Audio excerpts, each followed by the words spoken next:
everybody picked up as we started today, there's yet another PLT investigation. This is the environmental quality investigation, so they're really cool activities in this one that you can do with your schools. You'll see a lot of different things in common between these investigations, sometimes some really similar investigations going on. And again, just as we've talked about, each of these areas is sort of squishy boundaried. You know, when is it site, when is it environmental quality, when is it some sort of a plant or a wildlife kind of thing? It gets squishy, which is good. So we talked a little bit earlier about the school self-assessment that Greenleaf schools do, that each of your schools have done. One of those pieces is looking at the environmental quality of that building, because we want to support the health and the wellness of the students and staff. One of the ways we go about being a Greenleaf school and continuing on that track to greening our school is by forming green teams. And Lori yesterday at the PLT workshop was talking about green teams. You've gotten a handout before about green teams. You've got another one in this pile today about what is a green team.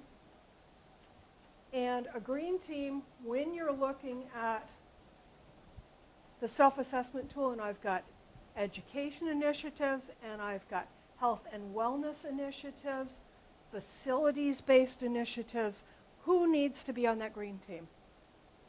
Name somebody name somebody who needs to be on your green team to be able to answer those questions. Your head custodian definitely needs to be there. A phys ed teacher, because we've got outdoor activities, physical activities that we've got going on. Administrators, it'd be nice to have somebody who thinks they're in charge. We hope they're in charge. Okay, they can intercede with you with those next levels. They know what the big picture is. So we definitely need that.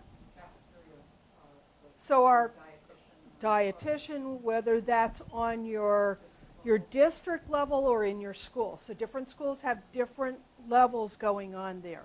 Sometimes in their facilities you have different levels going on. Your head custodian, certainly you need, but if you're in a large town and you have a facilities management team looking over, say, 10 or more schools, then you've got another layer of help out there for you. Who else is on this? The school nurse, for sure. Your school nurse is a cool resource that knows a lot about, she's included or he's included on the IEPs for your kids for a darn good reason, because there's a health and wellness piece that goes along with that. There's the medications and who's got asthma and how we deal with the physical body there. So that person should definitely be involved in this because they've got a different piece of this. Who can answer to the education side of what is in this big box that we're all looking at? There's many factors. I mean, depending again on the district itself, people like myself who are curriculum specialists, as well as classroom teachers, as well as coaches within the building. So who's handing out that curriculum? Who's doing that? So whether it's the regular classroom teacher, whether it's a specials teacher, they should be included in this one for sure. We've got great resource people that we've seen on our team here with the TQP, with library staff, social workers, special ed people. We've got art people. You could certainly have music and language and whatever else you've got available in your building. Okay? As well as that theme coach and curriculum support people, those people that help tie all the loose pieces together. For schools that are lucky enough to have staff scientists, that person should definitely be on this team because they're acting in a really interesting role that bridges a lot of different possibilities. So we've got cool people that should be on this team, could be on this team, and will enrich this team. So with that, looking at the environmental quality, I'm going to ask you to pull out of the pile that we handed to you the Connecticut laws governing school environmental compliance, last updated in 2013, and it's the sheet that looks like it came from an Excel sheet, and yes, indeed it did. Okay, so in Connecticut, we've got a lot of laws. You've noticed them in many cases. Okay, we've got laws that talk about emissions.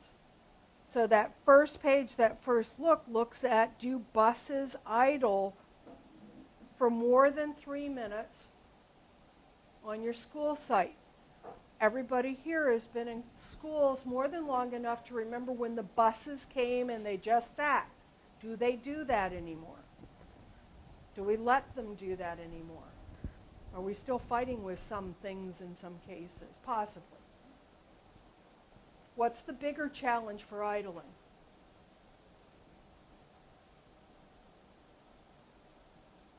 Who else picks up kids at your schools? Parents, they're worse than buses. Can we convince them that this is a no idling zone? Do we have signage? Yeah, there's signage. Okay. Can we enforce that, and who would be the one enforcing that? Cute kindergartners are fabulous. Can't get mad at teachers. Okay. The Connecticut DEP site has some interesting stuff about idling, and at some point, I'll get it up on the website. Please make a note of that. There was a ticket for idling, and it's really just an informational piece. I'm giving you a ticket, but it's really informational. This is why we ask you to, be kind and don't idle. One of the challenges, one of the things you might have to do is put out a survey of your parents. Could this be something that 3rd, 4th, 5th graders do? Or anybody else? Yeah, what questions would we need to ask? Again, I'm not going to fault the kids. The kids got schooled in why good air quality is important. There are some really cool investigations. I honestly don't remember whether there's something in here because I don't think so. Of like putting a paper or white cloth over a tailpipe and fastening it there and letting that vehicle run and what is spewed out through that tailpipe, so you have clear evidence of what emissions look like. Okay, so your kids can learn about what is in the air, why it's good, and what we can do to support ourselves. Then do a survey of your school and say, are people idling? Ooh, we've got a tally board, we're counting here. Yes, indeed, we're noticing, and we've got the stopwatches, and we've got numbers of how many. Then your kids can go through an opportunity of saying, how could we work with this? Who would they have to talk to make anything happen in your school? Can your kids just march out there and start accosting the parents? Cute kindergartners might get away with this. But should you be talking to your administration? Because if somebody comes barking, it's probably going to be to your poor administrator. Okay?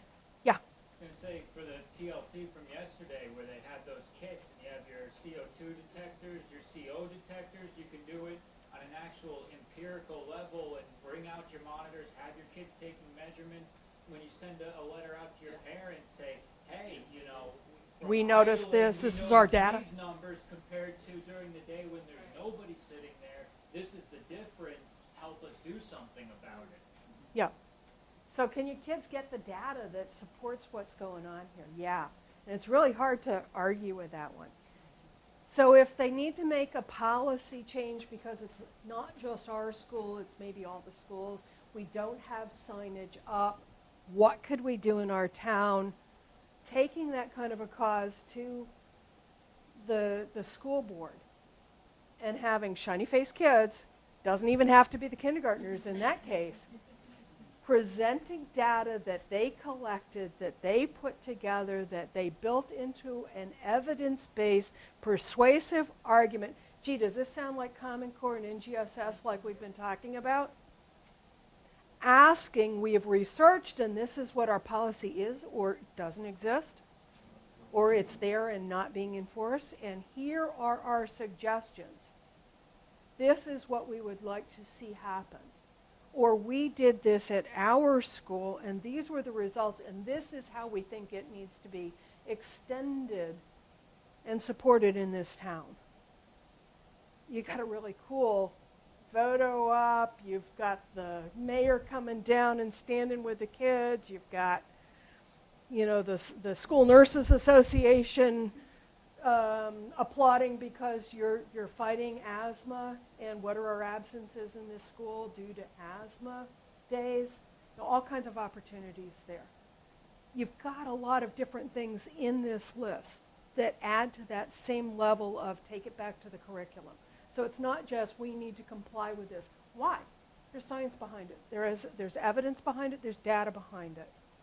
Pesticide use could be an investigation of why we do this.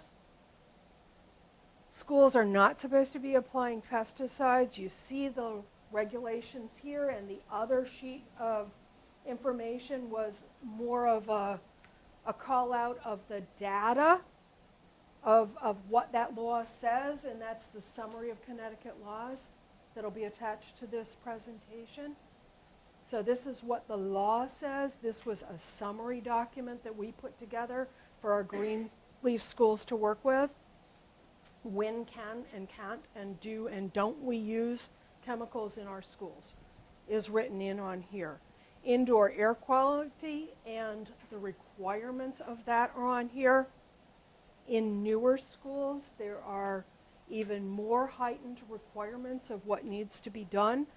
Half of your schools, from what we saw in that data line that we did earlier, are new schools. So you're included in that. If you're an oldie school, you know, it's not mandated at that level, but it is good practice. So what is going on in your school? How does that system work? Talking to your janitors and your facility people about how systems work is all about what we're talking about in this section. Somebody's got that information. Your kids can interview those people. They can be prepared with questions. Have that guest come in and work with that guest on how we can solve that challenge that our kids have maybe identified.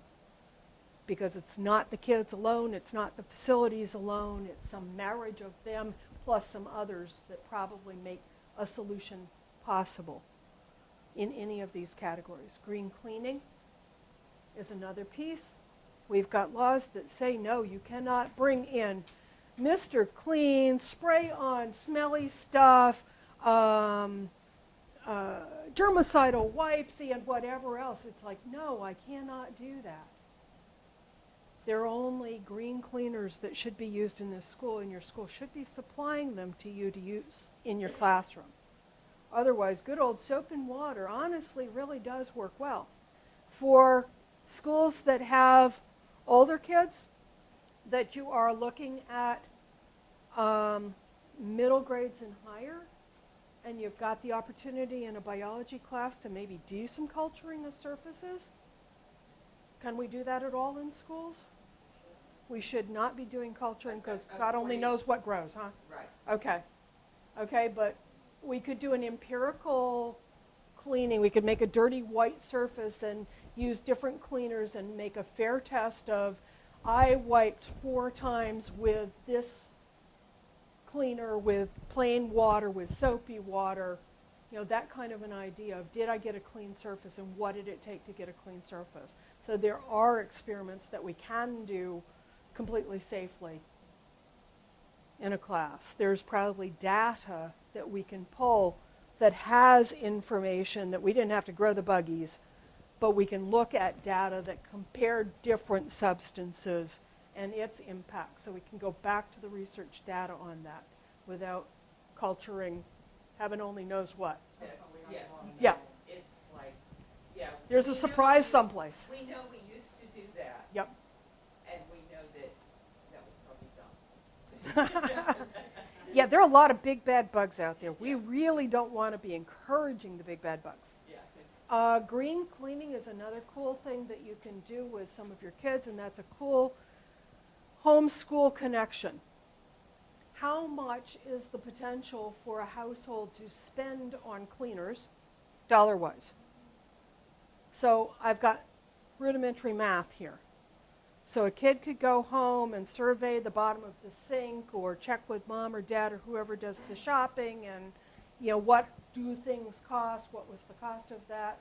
Somebody could do a field trip to the store to take pictures and check prices on something. We could do a comparison there that said average family in our group uses what? Because we could find that data. We could survey our families to get that data. Kids could learn about those green cleaners. They could test the idea of soap and water or vinegar solutions as opposed to, the cost of something else. They could take home the recipes for families. It could be done at a family night, a science night, all kinds of opportunities with that. So it's a great homeschool connection. What are the potential savings? So the kids have looked at costs, they've looked at persuasive arguments, they've looked at evidence, they've looked at measurements on all levels, quarter cup of this and a half cup of that makes what? What size bottle am I going to need that in? So those kinds of ideas, all those skills that you're putting together have opportunities for education in something that is informative to our families and to our kids. And does the green thing that we're trying to do in general. So I've got all kinds of different possibilities going on there. Carbon monoxide, you should be having monitoring done in your school on that. So your kids could be talking to the facility staff about how that's done. You might possibly set up a tour of your school with that facility staff on some of these things in some of those areas that they are safe to go to. No, we're not going to have kids swinging off the roofs. And we're probably not having them going through the furnace room, but we might be able to. There might be safe areas that you can talk with that staff. What goes on behind the scenes in this school? It's more than just my classroom. And then that conversation with the facilities staff about what they need, what you need. We want comfort, we want, we notice our trash isn't sorted or whatever. You've got a conversation going, and you've got solutions that can be made there. So you've got recycling requirements in the state, and for the most part, not too many schools in Connecticut do recycling really, really well. There's an opportunity there. My own experience, it's the darn people. Okay, every time it's the people. So I just got you trained. Here we come into June. We got you swimming in the right direction. You go away for summer and you come back in September, and darn it, it's mostly the same people, and they can't figure out how the system works. So you've got that re-education piece. But you also got new opportunity piece. It's the problem that never goes away. Okay, so older kids working with younger kids, or younger kids working with older kids. Sometimes that side works better in the recycling. You got lots of opportunities. How many of your schools do something where we collect something for a recycling drive that makes some money? What do you do? And I can't remember, Funding Factory is the name Funding of the Factory? company. Yep, Funding Factory, and so we have 2 bins. I'll admit they get pretty gross if you let them pile up. The person who oversees it packs the stuff up not as often as he should, so you really got to stay on top of it because it's been very successful. Printer, like cartridges, cell phones, so it's a variety of electronic equipment, but we make a fair amount of money off of it, and it goes to fund a lot Guesstimate how much? I have no idea, he won't tell me. Are we talking like 100, or are we talking like 1,000? Probably closer to 1,000. Okay, so you're talking a significant source. Yeah, yes. Yep. It's a significant source of money, especially, and the parents are really into it because they'll bring stuff from their home offices, and even entire computers. So they cleaned out their office, and it just so happens the bin is also right outside my classroom. So, of course it is. And so right in front of one of my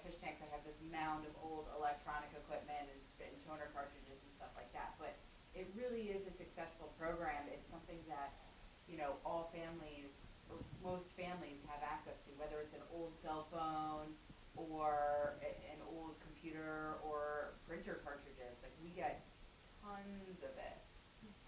And then, so that's really successful, and we do single stream recycling, but we've discovered that all along we've really had a problem where people don't understand single stream recycling. They think, this is plastic, I can throw it in the recycling, when that's not necessarily the case, that you really have to look for the number. And as a result, since it's not the custodian's job to sort through our recycling bins and pick out what's recyclable and what's not, if there's, and depending on how much time they have, if there's a few things in there that are not recyclable, they huck the whole bin. And so it's a waste. So what we're going to be working on this next school year is more education to both the staff and the students of what you can recycle, what you cannot, making sure that there's a recycling bin in every classroom, because there's supposed to be, but there's just not. Whoever originally ordered them didn't order enough. And then the big recycling bins, the big blue ones, we don't have enough of those. And also, if you have the ability to start this program at your school, buy big recycling bins. And I think more emphasis should be put on the recycling bin is bigger than the garbage can. It's the opposite at our school, and we're going to try and flip that over the next couple of years. Yep. So your idea of using a laundry basket, that's a great idea. Maybe we get a bunch of laundry baskets and spray paint it blue or something You can go to like the that. dollar store and Right. get Yep. them roll Yep. Right. And you've got a data collection opportunity here. So it's not just an initiative. We can make this work in our curriculum in so many ways. Whether it's persuasive, direction writing, mathematics, data collection, working with the administration from your Board of Ed on what is the trash contract and does it need to get changed. So you've got that contracting, purchasing thing, that concept of dumpster diving, looking at what's in the trash, enumerating what's in the trash that we talked a little bit about yesterday at the PLT. This is a resource question. One of the preventions is it didn't get into the building in the first place. Now we don't have it as waste. So maybe what we purchase needs to be looked at, or how we use what we do. Are all of our printers set up to default on two-sided printing, as opposed to I have to tell it to two-side print, or I don't have an opportunity to two-side print? What's the savings of that cost of machine versus cost of printing and paper? And older kids especially could present that argument. Oh, they're not going to buy new machines. Well, they might if it made sense. So the kids can do that work that presents that argument or examines that argument. So the argument might be, we thought it was going to make sense to do this, it didn't. So now you've got smart consumers who can look at the numbers and look at the data and examine something from multi-sided. It's not just about cost, it's about this, it's about something else was factored into it. How do we put all those pieces together and find our current right decision based on many things? And that certainly scaffolded grade 4s and up. Certainly lower could do many of those pieces of we weigh different choices. Do you want the ice cream cone or the candy bar? You can only have one. I'm putting some data into whatever I made my choice on. The ice cream is strawberry. I'm not eating strawberry. I'll only eat it if I don't have chocolate. So kids inherently know choice making. They're good at that part. Whether they can tell you why they made that choice or not, that's that using evidence, that's that conversation, that's the sort of the data piece. And that's the piece that we're really looking at supporting on the curriculum side of these topics. Okay, the last pieces that I handed out here, many of your schools are involved with Tools for Schools, which is an indoor air quality program that EPA supports. Kenny Foscue is the resource in the state of Connecticut for helping to make this happen. One of the things that Greenleaf promotes is that schools have active indoor air quality teams, because this is not something you just stuck a Band-Aid on and fixed once. It's a lot like that recycling program. Darn those people, something keeps happening, dust happens in rooms, materials that shouldn't have been brought in, sprays and scents and other things, migrated in magically. Dirt happens, bugs happen, chemicals sometimes happen and shouldn't have. You know, all those kinds of things that go into this. Buildings are complex systems, throw in the people, and oh my gosh, you wouldn't believe how complex this gets. So having an active team, and one of the things that our Greenleaf group has talked about is really including the kids in this action. Because I can look at your typical school radiator, again, here's a close your eyes kind of moment. Picture that classroom. Where is the radiator? You probably got a big one sitting under the window. Mm-hmm. Is it a clear top, or did we pile stuff on it? Is that the air intake? And did we block that off? Gee, I get sleepy in this room. It must be the air quality. Yup, yup, yup, yup, yup. Well, it may have been what I did in my room, how we lived in this place that added to that. So all those pieces of the kids going through and being the checkers, they can check what's in the garbage cans. They can check, are the computers off? They can check, radiators are clear.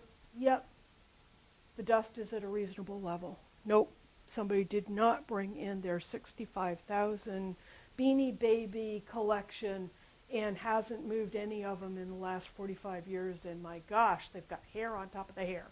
You know, whatever. So how can we do what we can do? So there are air quality suggestions. There's a teacher background sheet that's here. There's a teacher's classroom checklist sheet that's here. Okay, the checklist is kind of minimal text. What does that mean? You'd have to go a little bit deeper or dig a little bit more on exactly what did. Identifying potential allergies of students. How do I do this? What does this mean? You know, can I check that I did it if I don't know. You know, there's support for this is what I'm telling you.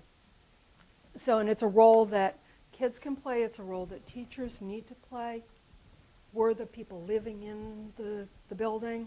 It's a role that our facility staff, it's not adversarial, us versus them. It's got to be a joint effort for it to be working well. Thoughts or questions on how to include, or ideas on how to include those different kind of concepts of air quality and moisture control and dust control and. We did this past year for at least my first time, and it was the first time for a lot of staff in our school. And, you know, we put our green team together, and Kenny came in and did his presentation. He also has this available via SurveyMonkey, so you can send it out electronically to your staff, which I did. And we got most of a response, and I had a group of students go harass people who weren't filling it out. Cute little kindergartners? No, the middle schoolers. And then I had the kids go through the results of the survey, and looking back on it, just things that I would do differently, so I guess I just kind of pass along the tip. This background, the basics, I provided it for everybody, but I know nobody read it. Because the feedback that I got from teachers in some of the surveys were a lot of like the NAs were checked, and then they put in the comments, I don't know what that is. And I'm like, okay, well, read that. Read the instructions? Yeah. Who knew? Yeah. So I think what I would have done, I talked about it at a meeting really quick. You know, heads up, folks, I'm going to be sending out this thing. It's about this and that. But what I would have done was just taken up a little more time during that meeting and shown them pictures. Mm-hmm. This is a picture of an intake. This is a picture of an exhaust. This is a picture of this. So this is how you would find those things in your room. Like, this is what they look like, and this is an example of it. So that when they go to fill out the survey and in the room, I don't get that, I don't know what that is answer, which I got a lot, you know, things like drain traps and stuff like that. But the good thing that came out of it, you know, we didn't identify that many problems. That it is a newer school, so we didn't have a lot of exhaust issues. Most of it was just very simple dusting kind of things and the cleaners issue. So very simple things to fix. And the kids did enjoy, kind of. They were also getting, we have service learning hours at our school, so they were getting service learning hours for it, the middle schoolers. But we got a blueprint of our school, and they assigned different colored dots to the different categories, so you could see which rooms had, you know, more problems. So the rooms that had more dots had rooms with more problems. So it's just kind of, that's just how we And was did that it. human problems, or was it a physical design problem? Or was it some mix and match of both? It was a mix and match of both, mostly kind of human problems, mostly dusting was our big problem. The dusting and the garbage being taken out. So, and then there's kind of that fine line, be like, don't want to be mean to the custodians because like, they come through for us a lot of the time. So you're walking through that fine line, be like, you're not taking out the garbage all the time, you know? So being gentle about those kinds of things as well. But then having the kids kind of come up with the solutions. Yep. Well, you know, the custodians don't have time to dust. I wonder if that could be a classroom job for a student to do the dusting. I mean, especially the little kids, they love those like slippery things. They're awesome. Yep. So that was just our experience with it this year is